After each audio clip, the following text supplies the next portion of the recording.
I hate that question. Because I don't know that you consciously set out to do anything. You just kind of start and then you end up with something. But I got kind of lucky along the way because I was writing a script about a 14-year-old boy who was dealing with isolation and dislocation, and then I was sort of like looking at locations in down south in New Zealand, and I was at an airport and I stumbled across a book, and it was about this boy, and it had, so that I'd read it, and then it had all this stuff in it that I kind of could connect with, and then that sort of became the inspiration for the film that we ended up making.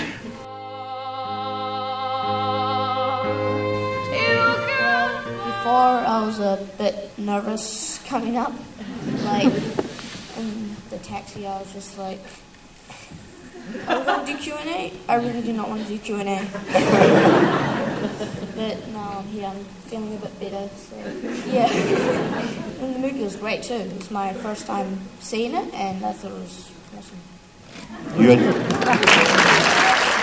Well, at first I was shaking a lot because I haven't been in front of this many people for a long time, and but I'm feeling pretty good, and the movie was really awesome.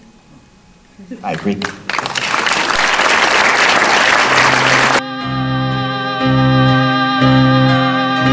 Okay, we were in late development, so we started casting, and we were casting in the bottom of the South Island, which is kind of a really rural part of New Zealand.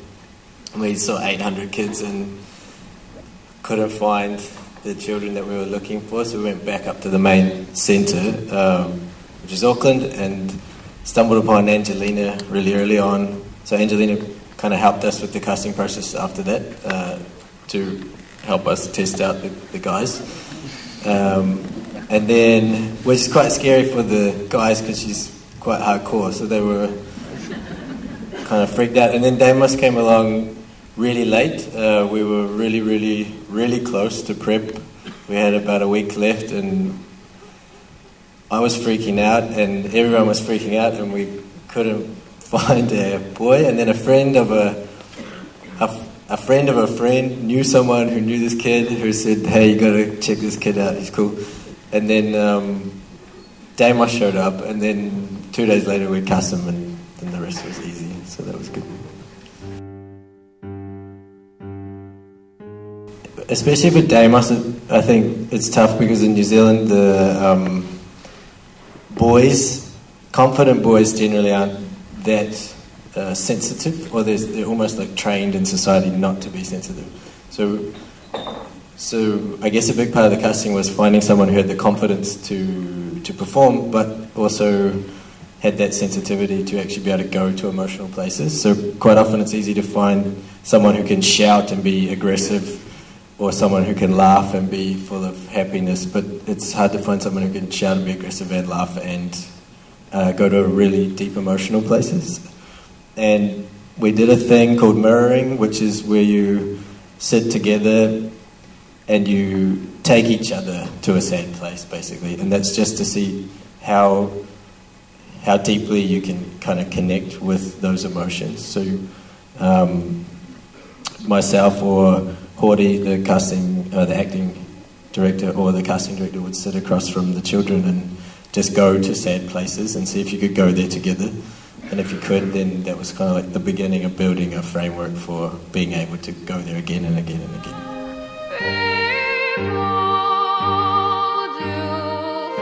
I think Hori, he kind of just like, I was lying in the bed and Hori came sat next to me and started like getting me into an emotional kind of sad feeling, and he like started talking about how would you feel if my mum actually did leave me, but she hasn't. So he started talking like all about these really sad feelings that could happen to me and how like Adrian would feel, and like yeah. Well, when I was doing the auditions, I think the first audition I went to, we did the scene where Gran was coming through my hair, and Dad get my hair shaved off, and that's when I first figured out, and then I started having second thoughts a bit, but yeah, I was not keen about getting my hair shaved off.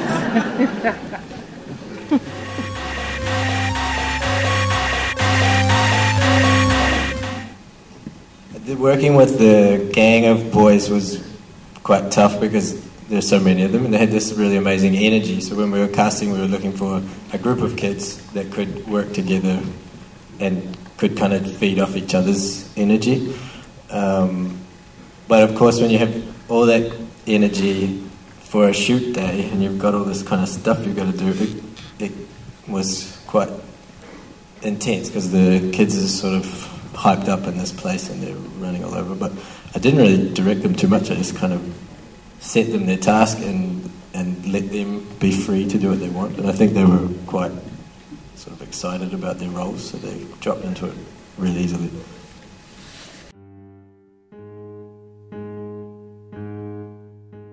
They're here. We could ask them. Do we have the microphones? We can. No, but I think we're lucky, really lucky, because I think when you cast children, you're casting their family at the same time, and it's so. I mean, I think you can't find great kids who have all this sort of this groundedness, but also this emotional intelligence, if they don't come from great parents. So I think we were really lucky, but also it's sort of a part of what happens when you cast great kids. You get great parents, and I'm sure they had concerns. Damos's dad works in the film industry, so he gets it, and I think, and Angelina's mum's also been around the film industry, so they both got what it was going to be like. But I'm sure it was scary, but I think we were just really lucky because they were extremely supportive of the whole process, and it wasn't an easy process, I don't think. That's Pug.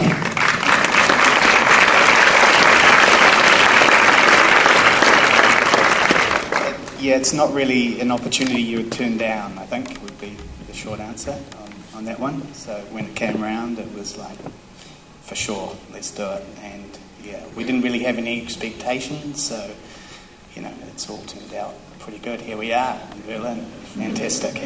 So, no, it was an easy decision to make on the day.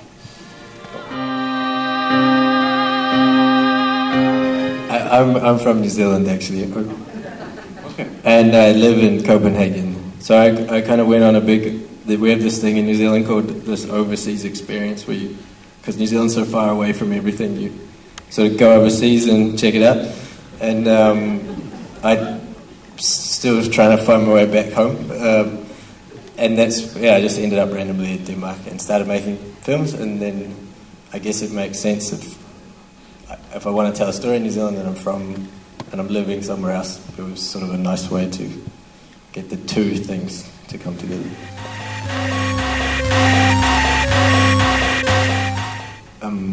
I think we're all struggling. So perhaps the lens of the film feels like it's really focusing on this darkness, but I kind of feel that everyone is dealing with stuff all the time, and that's why we make films. So for me, it wasn't especially something that I wanted to focus on, but perhaps it's just something that my character I'm drawn towards, I guess. But I think the film is about how we can kind of sort of miss what's right in front of us, and that was something that interests me, I guess. The last scene was an abandoned swimming pool. In New Zealand, there's kind of been, over the past decade, this sort of series of... I don't know if it's brought on by migration from the rural areas to the urban centres, but or if it's an economic thing, but we've had a lot of schools closing. So I guess in some ways that sort of... And historically New Zealand schools have had a lot of swimming pools. So... and so have the small rural community. So I guess the idea behind that is that it's what happens when you start to kind of close things down in small societies. And the locations were all found pretty close to one another in Southland, which is the very south of New Zealand, which is where I'm from. So that's why we went there.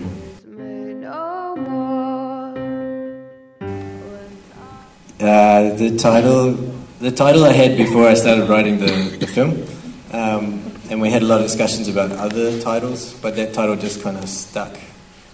And I guess it's to do with kind of the pressure that children face, but the pressure perhaps that we all face in life, which is this thing that we're struggling with, and kind of how small things can be really big things if you focus on them in a certain way.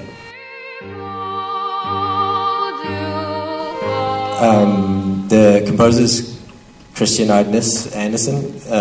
He's a really great, and he also did the sound design. So early on we talked about music not just being music, but also being all the sounds in the world of the film. So for us, we kind of felt like grass and wind and crystal sounds are also music. So we did a lot of talking before we started shooting, but and we did some mask stuff during the editing, but all the music that's in the film was recorded after the edit. And I guess in the beginning I had ideas about where music would be, but of course it always changes a little bit in the edit. And yeah, we kind of knew where the big sequences of music were, I guess. Yeah. Yeah, I would definitely want to do a lot more acting, and doing this film was just really, it was a great experience, and it was really fun, and like getting to know all the cast, and yeah, it was just really, really awesome. And when you have to shave your hair off again, will you do it again? Maybe. Yeah, I don't, probably not. I don't know. What about you, Angelina? Not shaving your hair off, but going on with acting?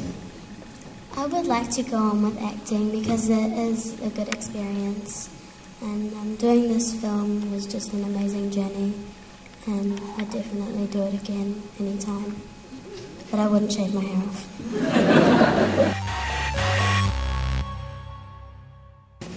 Yes, it is my first time in Germany. Yeah, this is my first time actually being overseas, so yeah. How long will you stay? Do you have a chance to see the city? What will you do here? We're here for about 10 days, so yeah, I don't really know what the plan is with that. My dad knows, but...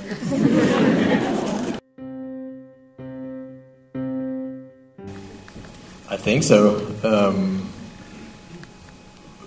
My experience is growing up only in New Zealand, so that's all I have to draw from, and that part of New Zealand where I come from is also all I have to draw from. So of course I think it's I wouldn't say it's typical, but I think it's inspired by that environment, but it's also universal. I think the kind of things that Adrian is dealing with, everyone is dealing with, I suppose.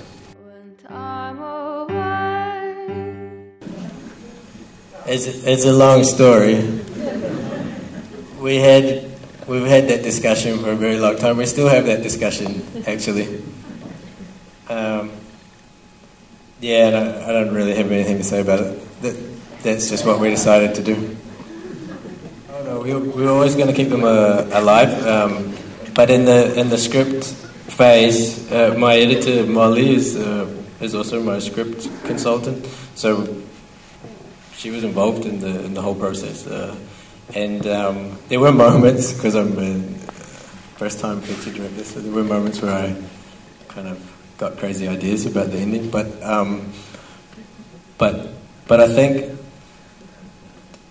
I think Adrian's journey is not to die, and I think that would be extremely hopeless, and perhaps a little bit rough on the audience, and I think the point of the film is not that if you neglect your children or if you don't take care of people in need, they will die. That's not the point of the film. The point of the film is that I also don't like to talk about what the point of the film is, but I think something in the film is that if you can find strength in yourself, then no matter what happens to you, you'll be okay. And if you can find people that respect and care for you and can see your worth, then life can be good.